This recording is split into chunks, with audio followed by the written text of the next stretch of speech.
ही गाडी एक उजो पेटलो, ड्रायव्हर पडोन गेलो आनी म्हूण रूट कितें परत बाटली मेळ्ळी. I am told, subject to verification, that these are adulterated or excess quantity, I don't know what. But how did these liquor bottles leave the distillery? There has to be a permit, there has to be a transport permit, there has to be clearance from the factory premises, and then there has to be accountability. How this raw alcohol came in, how it is utilized, what is the balance remaining.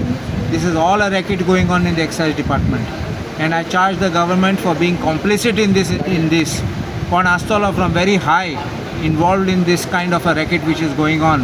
It cannot go on without the blessings of excise officials who are in the know, excise inspectors, and finally somebody right up in the government.